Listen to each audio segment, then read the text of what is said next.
Well, she's been criticized for having a likability problem, and in an apparent effort to win over GOP-leaning voters, Hillary Clinton is going on a charm offensive.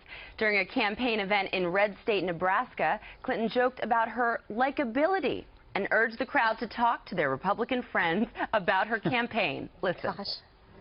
First thing you can tell them, as best as you could tell, looking under the lights, I don't have horns.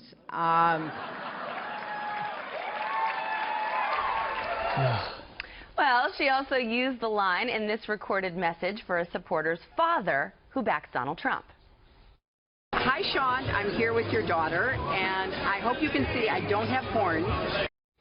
Wow, they must have poll tested that one over and over and over again. But Meghan, a problem when you look at her likability still has not gone above 50%. So if you don't like her, you don't like her. If you like her, you like her. It's those voters in the middle. Is I don't have horns going to be able to influence that group? Hillary Clinton's been around for decades and decades. Everyone knows everything they need to know about her. She has a likability problem. It's going to hurt her in the general election. And the horn comment, I'm like, this is terrible. I was like, are you sure you don't? Because I kind of thought you did. And it's a terrible thing to say, but I don't think it's funny. It's like, for me as a Republican, like, I don't want another Obama administration. I don't think it's funny. Well, you know what's so disorienting, Pete, is that we saw during that first Democratic debate her basically imply that Republicans have horns. Yeah. Remember when she said that they were her enemies? I mean, that was the enemy she identified. Not ISIS, not Iran, not any of the other countries. No, she identified Republicans. So how's she going to win them now? You mean those debates that happen on Saturday nights so no one can watch them? Yeah. The more you see Hillary Clinton, the less you like of her. I mean, the reality is going into who is the campaign aide that's like, I know what we'll do. We'll go to Nebraska and go talk to Republicans and convince them I'm a good guy. I mean, she's running uphill on this one. Her likability amongst Democrats is low.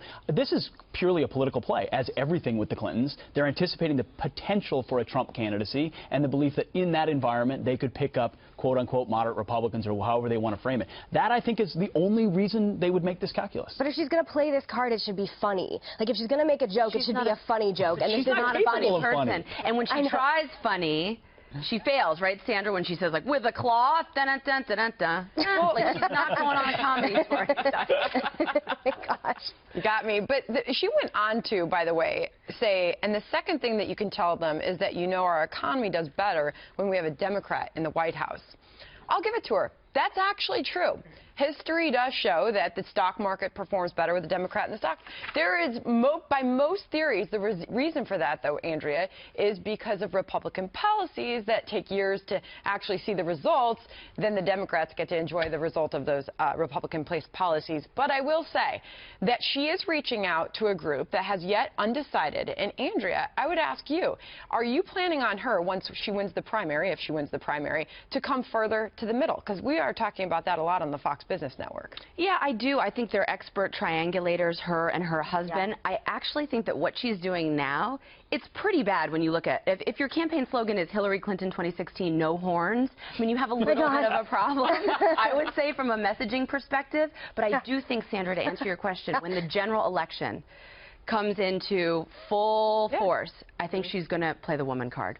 And I think she's going to get away from this I dye my hair. Of that already. She's going to run Harris the full-blown playbook on war on women. So I had a thought about why you would talk about yourself with like headgear, horns, whatever. Maybe it's to distract from the one thing that I say every time we talk about her now. We're still waiting for the TikTok and what the FBI investigation will find on that secret, on that top secret email holding server now. I mean, the story gets more in depth, and I know people's eyes, you know, when they poll them, glaze over. Does it matter?